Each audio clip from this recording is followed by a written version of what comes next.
মহিলাকে সপাটে চর পুলিশ অফিসারের। রবিবার ঘটনায় উত্তেজনা নিউ টাউনের সবুজ পল্লীতে। ঘটনায় ওই পুলিশ অফিসারকে সাসপেন্ডের নির্দেশ বিধায়ক তরুণজ্যোতি তিওয়ারির। কি ঘটেছিল? 3 দিন আগে পারিবারিক অশান্তির জেরে আত্মহত্যা করেন শুভ জানা নামে এক যুবক। শনিবার পুলিশি নিরাপত্তায় মৃতের স্ত্রী ও শাশুড়িকে ঘরে রেখে যায় পুলিশ। রবিবার মৃতের বাড়ির সামনে ঝামেলা করতে শুরু করেন প্রতিবেশীরা। অভিযোগ, অশান্তির মধ্যেই মৃতের মাসিকে চড় মারেন কর্মরত পুলিশ অফিসার। আমার দিদির ছেলে ও মরে গেছে, এই 4 দিন হয়েছে মরেছে। ওর বউ অন্য কেউ সাথে পালিয়েছে, এই জন্য ও পালিয়ে গেছে। আর ওই আমার দিদির ছেলে মরেছে, তাই মরেছে। আমার একটা রাগ আছে, এসছি আমি এখানে, সব লোকজন রয়েছে। তারপরে ওই মেয়ে ছেলেটাকে আমি এরকমভাবে নাইটি ধরেছি। আর এইখানে এই যে পুলিশ এসে, পুলিশ আমাকে ঠাই করে চড় মেরেছে।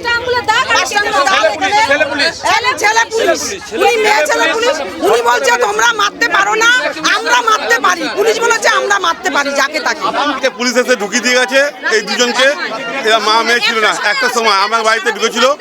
আজকে এইসব বলতে এসেছিল পাড়ার লোক, তাই পুলিশ এনাকে মেরেছে। এই বেবি আমাদের পাড়ার লোক মেরেছে, এই অব্দি দেখেছি। ঘটনার খবর পেয়ে ঘটনাস্থলে যান রাজারহাট গোপালপুরের বিজেপি বিধায়ক তরুণজ্যোতি তিওয়ারি। তিনি এসে পুরো ঘটনা শুনে ওই পুলিশ অফিসারকে সাসপেন্ড করার নির্দেশ দেন থানায়। তিনি বলেন, ইউনিফর্মে জোর খাটিয়ে এক মহিলাকে এভাবে মারা অপরাধ। বিজেপি সরকারে এসব সহ্য করা হবে না।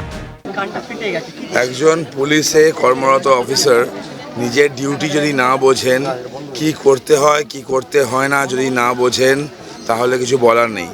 পুলিশের ডিউটি মানুষকে প্রোটেক্ট করা। দে আর পাবলিক সার্ভেন্ট, রাইট? জনগণের টাকায় তাদের মাইনেটা হয়।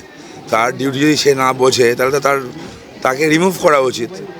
পুলিশের মতো ডিসিপ্লিন ফোর্সে থাকার তার কোনো রাইট নেই। আমি তো বলবো এটা ডিসিপ্লিনারি প্রসিডিং শুরু করা, ইমিডিয়েটলি সাসপেন্ড করা এবং এটাকে জেলে পর্যন্ত ভরা। একটা মহিলাকে মারা, কান ফাটিয়ে দেওয়া, সে আরও অন্য ইন্টেনশন ছিল, তো মরেও যেতে পারতো। সব মিলিয়ে ঘটনায় উত্তেজনা ছড়িয়েছে গোটা এলাকায়। শুভদীপ মান্নার রিপোর্ট, ক্যালকাটা নিউজ।